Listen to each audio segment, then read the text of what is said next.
Bill was always in a hurry to start work, and on this morning he was in a bad temper. He lifted his pick and he drove it into the rock which we had blasted the day before. As he struck the ground, there was a deadly roar. The pick whirled around, sprung upwards, twirled in the air like a wind-swept straw and entered Bill's throat, just a finger's breadth below the Adam's apple.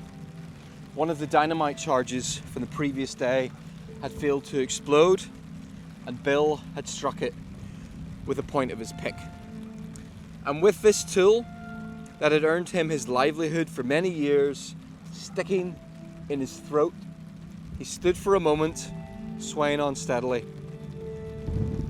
He laughed awkwardly, as if ashamed of what had happened, and then dropped silently to the ground. Just over 100 years ago, about 3,000 men lived and worked in this part of Scotland in horrendous conditions. Many of those men were Irish, and one of them, Patrick McGill, wrote this book, Children of the Dead End, the autobiography of an Irish navvy. This is a book that makes Cormac McCarthy's The Road seem quite cheery by comparison, and it's a book that brought me to this place to try and understand the misery that thousands of people went through in the desperate search for work.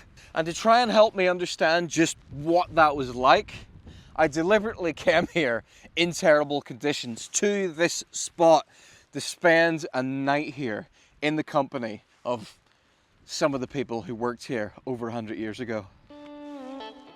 How's it going? But first of all, we've got a little bit of a journey to get up here.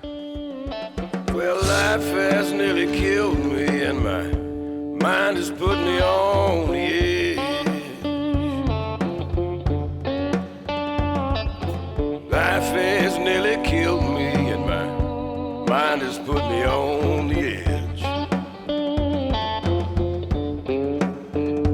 Though I can barely crawl, I've got to walk where these angels' feet are tread.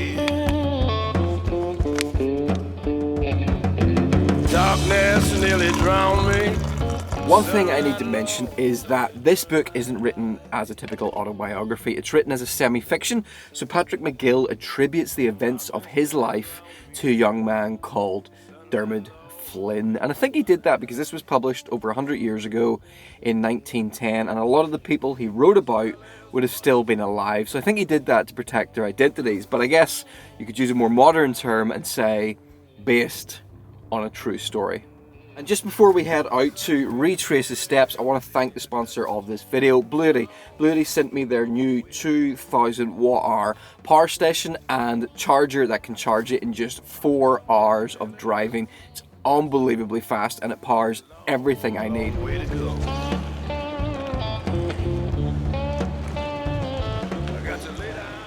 This is the Kinlochleven hydroelectric plant, and this building and the work that it does was actually the reason for a lot of the misery that happens up here. But we are leaving the village behind and we're following the massive water pipes up into the mountains.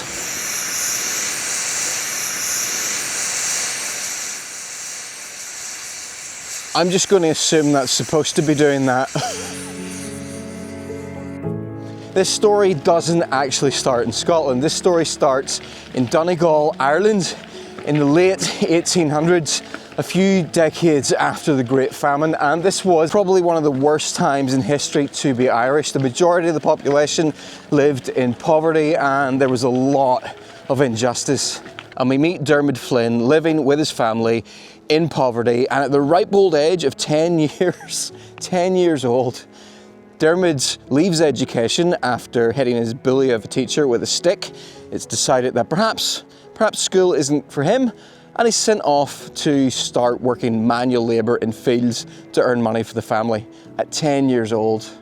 When Dermot was 12 years old, his brother Dan got sick. He had some kind of fever, don't know exactly what, and his parents didn't even consider calling the doctor. They did have money, but the thing was, that money was to pay the landlord. For many people in Ireland at the time, the mostly English landlords who were absent landlords. The majority of them just didn't care about the lives of the tenants who lived on their land and would happily force families to make the choice between saving the life of a child or saving their home. So poor Dan was sent to bed with a glass of milk and he was dead before morning. And this was Dermot's first experience with death at 12 years old.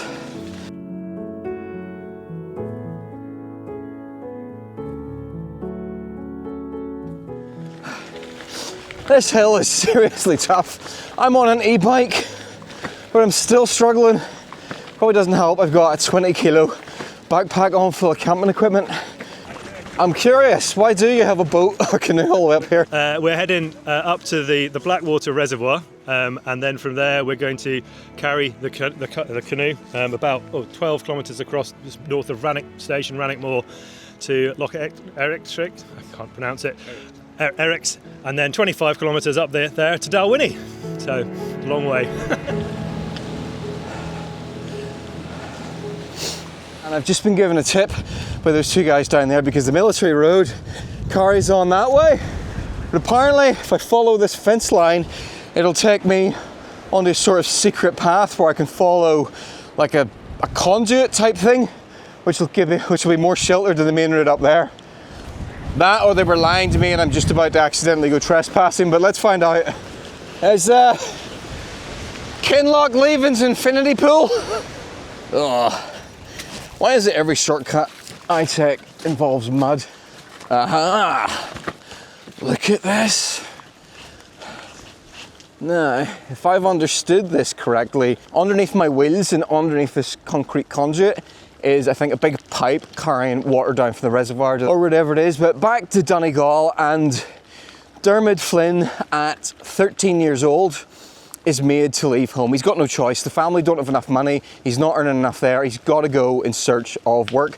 And he's not the only one. On the road away from his home, he meets a former school friend, Nora Ryan, and Dermot is madly in love with Nora Ryan. He describes her as having the face of an angel, but at 13 years old, he is far too shy to actually tell her how he feels about her, and he's infatuated with her, but he loses contact with her as they both go off in search of work, and he never forgets her, and he constantly, repeatedly tries to find her again over the years, and he does eventually find her, and I'm going to pick up that little romance at the end of the video. Bumpity, bumpity, bumpity, bumpity, bumpity, bumpity, bumpity, bumpity, bumpity, bumpity, bump. If I make one wrong move, it's a long way down. Woo! I'm free! Unlike per Dermot. There's quite a lot happens to him in Ireland, but I guess we have to cut that story short. And after working in terrible conditions in various farms in Ireland, he eventually, like so many, in fact millions of Irish people at this time, he leaves Ireland looking for better work elsewhere, and Dermot ends up in Scotland, where he gets his first job in Glasgow when he replaces a worker who has just been cut in half by a train. Yeah.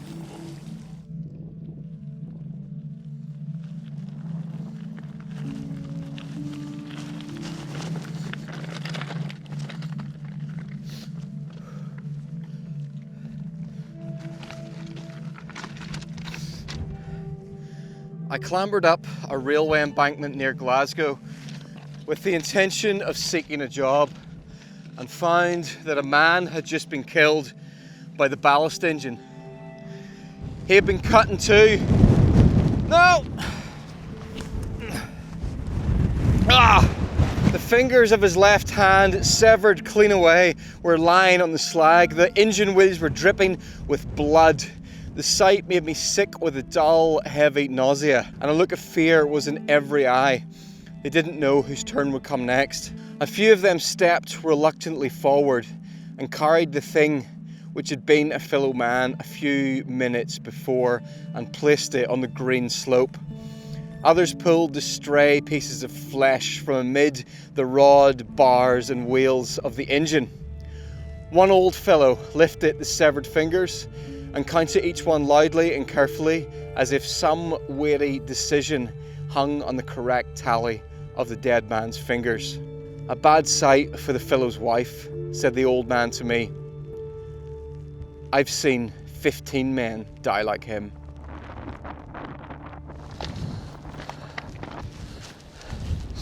This is the graveyard of some of the workers that built that reservoir up here, and it's going to play a big role in our story. But first of all, I'm going to try and get my tent up because there's a really bad weather front coming in and I want to get it pitched before it starts to rain. So let's get the tent set up and then we'll continue with the story.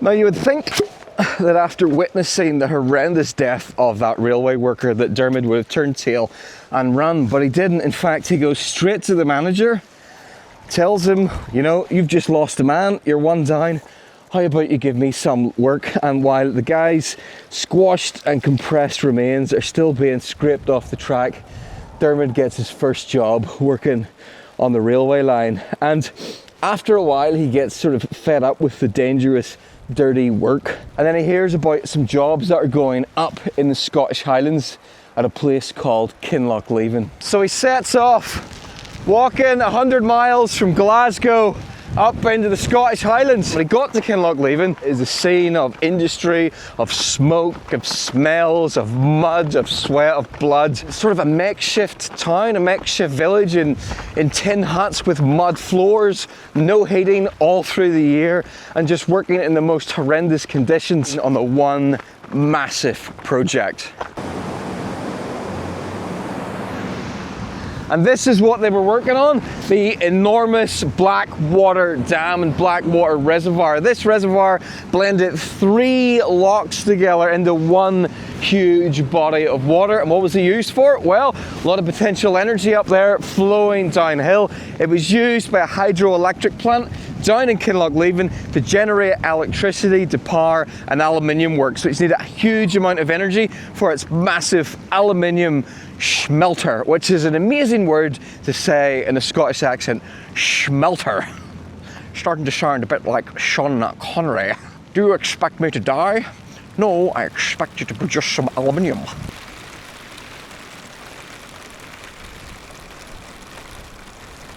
I've had to flee back to the tent because it's getting pretty nasty outside, but if I open up the top of the flap, I can look over to the reservoir. And the interesting thing is that the building of this dam was the last time a major project in Scotland was built without machinery, before earth movers, JCBs, dump trucks, all this kind of stuff came in. And instead, Blackwater Dam was built using the blood, sweat and tears of 3,000 men. Many of them were what were called Irish navvies, the poorest of the poor, the most desperate people, men hardened by a cruel life doing hard, dangerous work. And speaking of hard work, making videos is hard work.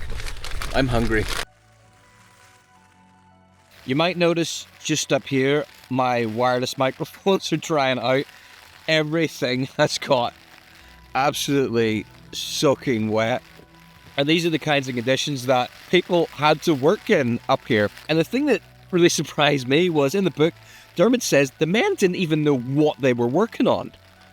And they didn't even care what it was they were working on. They just turned up, did their work, and all they really wanted was that pay packet at the end of the week. These are people who were just surviving, and you would sort of think, well, maybe they would save up money and use that to escape, but it seemed like they didn't quite earn enough that they could actually save anything, and the life was so harsh that they needed something to take the edge off it. So the main recreational activities were basically drinking, gambling and fighting. I thought about this and it makes sense in a way. If you think about it, the alcohol was something that distracted and numbed the mind to just how horrible their lives were. The gambling gave them just little fleeting sparks of hope in the misery of their lives, even if it was just a complete empty hope. And I think the fighting The fighting was the thing that made them feel alive.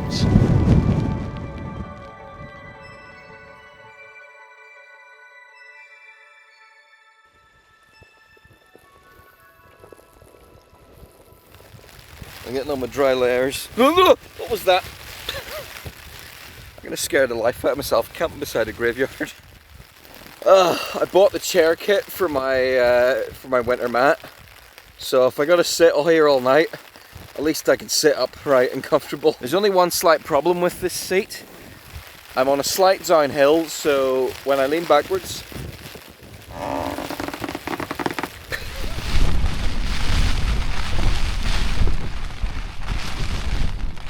there's been some seriously strong gusts rocking the tent. I really feel that's stronger than was forecast. But I'm sitting here, I brought my laptop, and yes, I'm editing this video that you're watching right now. Ow! I've got cramp in my foot. The working conditions up here were just a recipe for disaster. The long days, the harsh conditions, total lack, and seemingly a total lack of safety standards, and often drunk men meant that lots of accidents and deaths occurred. Men were crushed by machinery, rocks fell on their heads, or accidents with dynamite, or as sometimes happened, men just died from the cold during the night in their miserable huts. His name was Sandy. He was around 40 to 50 years old, and he had a dream.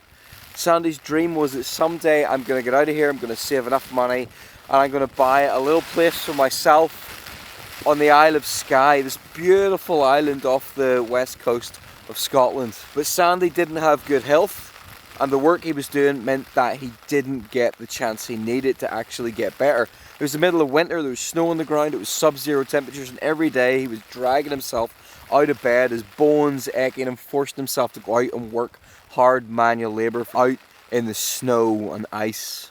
Winter came along and Sandy got no better. He could hardly grow worse and remain alive. Life burned in him like a dying candle in a ruined house. There's this heartbreaking scene where one day when Sandy realises that he's probably not going to recover, he just breaks down and cries as he realises he's not going to live to see his dreams fulfilled. And 2 days later, sure enough, during a particularly cold night, he dies. Another man is in a really bad mood one day and punches his manager. He gets fired on the spot and he storms off into the winter night, up into the mountains. Several months later in spring, his body is found sticking out of a thawing snowdrift, and scattered on the ground around him are the burnt ends of the matches that he was desperately striking to try and get some warmth in his final moments. Some of the men who died here, perhaps those with no families to collect the body, or those who were living away from home, ended up buried in that graveyard over there. There was a graveyard in the place, and a few went there from the last shift with the red muck still in their trousers and their long unshaven beards still in their faces. Maybe they died under a fallen rock or a broken derrick jib. Once dead, they were buried, and there was an end of them. And on that cheery note, I'm going to try and get some sleep. Hopefully I don't have any ghostly visitors during the night, but we'll pick up the story in the morning, and I'll hopefully have some more positive things to tell you.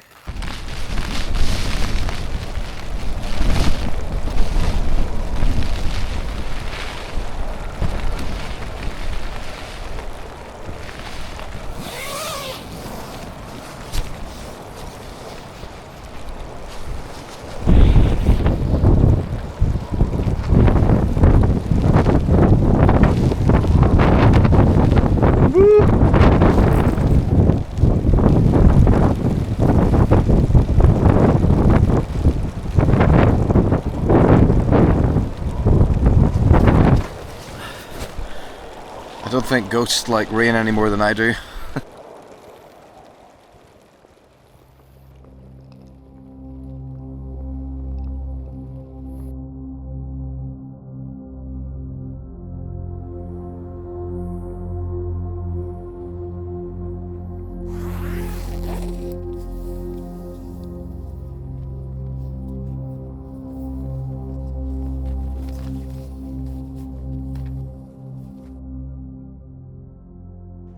Well, after a relentless night of wind and rain, as soon as I get up and pack, the rain stops. So, but at least it gives us a chance to take a closer look at these graves. It's pretty tragic that you were either such an unremarkable person that nobody remembered your name, or maybe you were just so mangled beyond recognition that nobody could figure out who you were. There is one really significant grave over here, and it's this one in memory of Mrs. Riley.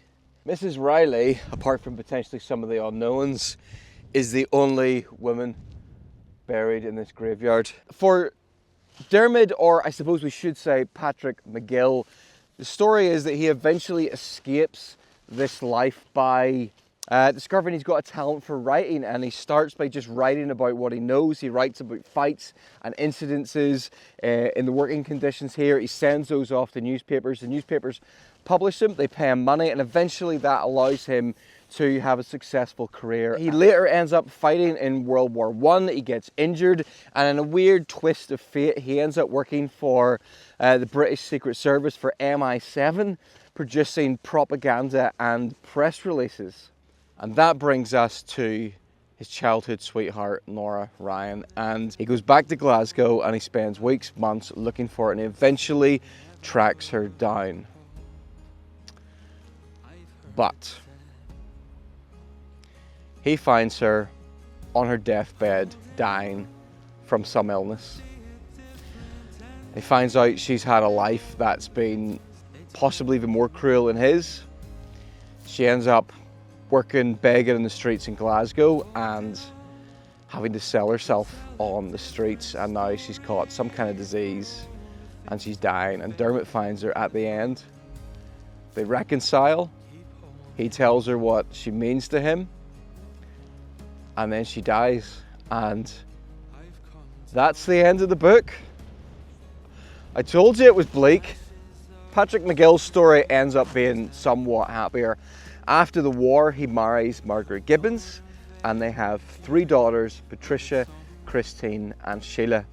He eventually immigrates to America, where he tries to pursue a writing career in Hollywood, and he died in Florida, aged 73. So, for someone who went through so many horrible things in his life, he somehow managed to come through it and live a full life. And I think there's maybe a lesson in that for all of us. And speaking of living a full life, it's about time I got up because I'm starting to get cold. I got off this mountain. So thanks for watching. Hopefully you, I don't know if enjoyed is the right word, but hopefully you were fully here with me in this experience and in this story, and hopefully it made you feel a little bit different about how people used to live, and maybe make you feel a little bit more grateful about how you live today. Because if we're honest, for the vast majority of us, this would have been our reality 100, 150 years ago.